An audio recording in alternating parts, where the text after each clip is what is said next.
Thank you guys for coming to the meeting. The first thing that I want to do is go over the meeting norms. Stay focused on the agenda, be respectful of time, all members actively participate, be data-driven and student-centered, all members come prepared with data, student work, and resources that are needed. The guiding questions for today's meeting, what are our goals and priorities for improvement? What data are we using to inform our decisions? What actions are we taking to address identified needs? And then how are we evaluating the effectiveness of our actions? Okay? So again, thank you guys for attending the meeting. The vision is to collaboratively discuss and use data to drive instruction that has a positive impact and increases our student outcomes, as well as teacher leadership and empowerment in the building. And so now we're gonna go into the presentation that kind of goes over the surveys, the data, and then the growth action plan.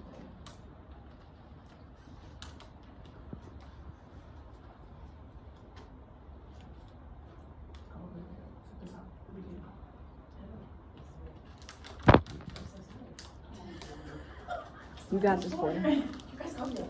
Give away all the good stuff. So sorry. All right, so again, what we're gonna discuss today is teacher leadership and empowerment. All right, and so a brief introduction.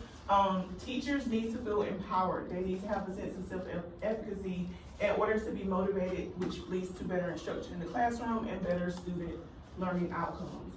This is normally done collaboratively, not just the teachers. We need the support of the admin, the guidance counselors, pretty much everyone that's in the building to ensure that we have a good school culture and environment.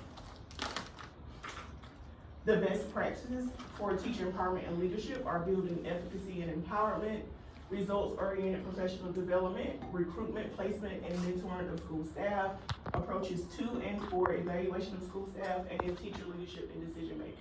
And so these best practices are based on the research from Whitaker, and that is the survey that was distributed to the staff for you guys to complete to kind of get some input on how you guys feel about the best practices. All right, so the first one that we're going to talk about is building efficacy and empowerment among staff, okay? The research has basically shown that it's very important for teachers to feel empowered and have a sense of self-efficacy while working in the school building, all right? This leads to better teaching practices, and then when teachers feel that they have a voice and are heard in the building, they are pretty much driven to do better and work in the building, as well as give input on school-wide decision making. Results-oriented professional development. We know that professional development plays a crucial role in the success of the school. Ongoing professional development is needed because things constantly change with curriculum, the needs of students, and pretty much just about anything that involves the climate and the culture of the school. So professional development is very important. It serves as a catalyst for change in the classroom, and it also supports the needs of the teachers in the building. Recruitment, placement, and mentoring of school staff. This is a vital component to the school. It's very important to have a selective process when you're interviewing teachers to make sure that you have the right fit for the school. You want to make sure that you have people that are willing to work, willing to learn, willing to grow, and support the needs of our students. So it's important to recruit good quality teachers. The placement of teachers is also important. You need to make sure that you are looking at the overall needs of the school, what you currently have and current grade levels, to make sure that you're placing the teachers that's going to be a good fit for that particular need. And then support and mentor for teachers after they're hired is also very important. Whether they're a beginning teacher or a veteran teacher, things are also constantly changing. For example, coming into HJ, if you have not worked with the Springboard curriculum, it can be very challenging for some. So the support is needed there, some mentorship and coaching. So again, whether you're a beginning teacher or a veteran teacher, you need to make sure that you're supporting and mentoring the teachers after they're hired. Approaches to and for evaluation of school staff. It's very important to make sure that when teacher evaluations are done, whether it's a walkthrough or more focused evaluation, the feedback needs to be given. Feedback is very important. You can't grow as a teacher if you don't have conversations about what is observed in your classrooms. That feedback helps you grow, helps you change if you need to change things. So it's important to have those approaches to the evaluation for the school staff. teacher leadership and decision making. Again, it's very important for teachers to feel like they have a voice. Growing teacher leaders in the building. There's lots of teachers in the building that have the potential to be good leaders, so they need that support to figure out what it is that they want to do so that we can grow them as leaders in the building. And then again, all teachers want to have a voice, whether it's with the hiring process, budgeting, activities in the school, curriculum choices. So it's very important to make sure that teachers are heard and have the opportunity to help make school-wide decisions. All right, so this is the data from the teacher empowerment survey that was given. And again, it was based on Whitaker's best practices for teacher empowerment and leadership. So teachers have input on professional development offerings at the school. 57% of our staff said yes, and then 43% of our staff said they did not. Teacher plays a role in development of the school improvement plan. 77% said yes, 23% said no. Teachers play a role in school-wide policy. 43% said yes, 57% said no. Teachers have input in the development or management of the school budget. 17% said yes, and 83% said no. And then teachers play a role in the hiring process. 30% said yes, 70% said no. And then this is just a visual pie graph that pretty much puts it all in perspective, so you can see what we felt we were doing and what we felt we needed to do. All right, so this is my observational walkthrough checklist. I went in 5 different classes, 1 from each content area, and then 1 exploratory class. The biggest gaps that I saw was the first one being homework and practice. 60% of the teachers that I talked to in the classes that I observed said they did not give homework.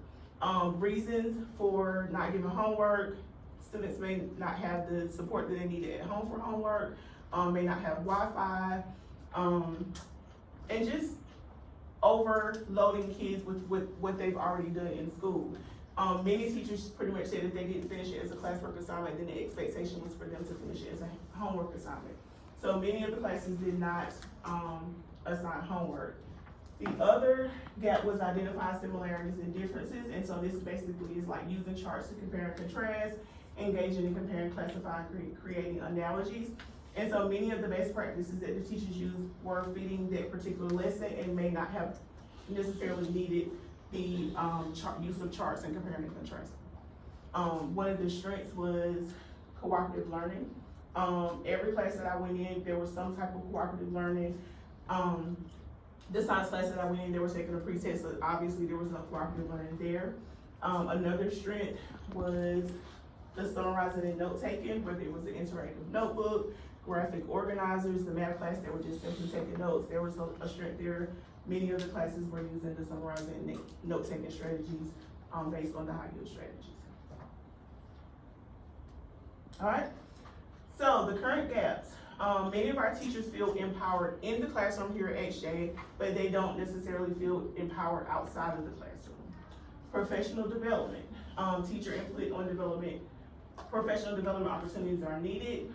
Professional development on relay strategies. Many of the teachers feel that they needed some help there, and then consistent and frequent walkthroughs to help increase the needs of professional development opportunities that are needed. Recruitment and mentoring. Teachers need more input on the hiring process, and then mentor support is needed. Teacher leadership and decision making. Teachers need more voice in school-wide decision making, such as school-wide policies, plans, the budget, hiring, professional development. Oh, You can just click the link. oh, I'm so sorry. It's okay. Want to do this, Scouts? You want to do it? You sound like you know what you're doing, Scouts. All right, and so this is the growth action plan that I have created based on the data from the observational walkthroughs and then the teacher empowerment survey.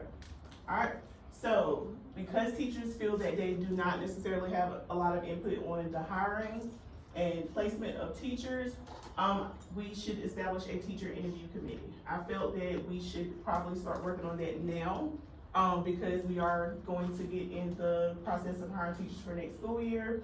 And then the people that will be responsible for creating that committee, the principal, assistant principal, and then the administrative interns. The resources needed, coaching on the interview process and evaluation tool to review applicants and then interview questions. The formative assessment for the teachers, on that committee would be teacher involvement and contribution on the committee. And then this, summative assessment data from the end of year teacher working condition survey that pretty much gives an idea of how teachers feel about it.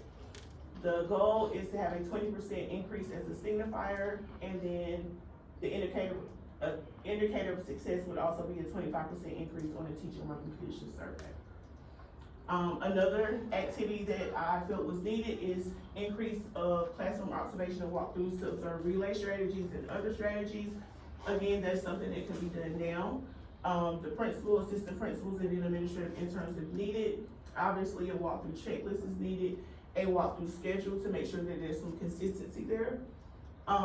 Formative assessment would be the weekly observations. Summative assessment, percentages of relay strategies increase, so there should be more of those strategies used, and we should be able to see that as we observe. And then the indicator of success would be 20% increase in that area.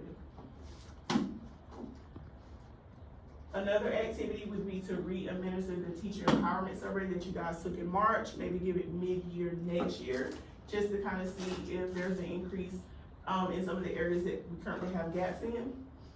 And so again, that can be done by the administrative interns. We could compare the results from the March survey into whenever it was given mid-year next year. And then again, we're looking for a 25% increase in the areas that we currently have gaps. The next activity is to establish a teacher mentor team. Because again, not only beginning teachers, veteran teachers also need mentors. There's lots of things that constantly change.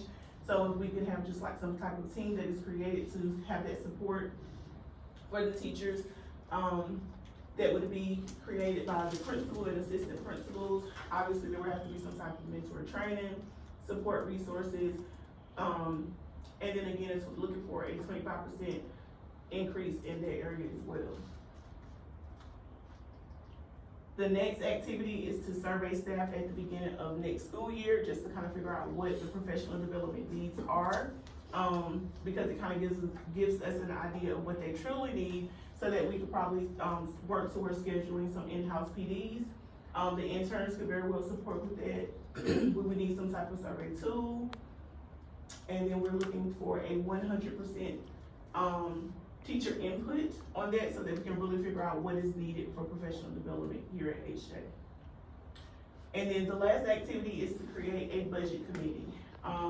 Sit team, chair, the interns, principals, assistant principals, coaching on how to budget the funds and the allocation of funds, a budget and spending checklist, and then again, a 25% increase in that area as well.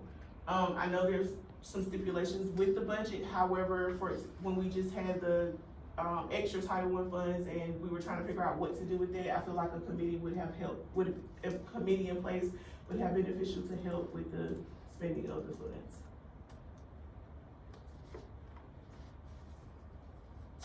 And that is all that I have.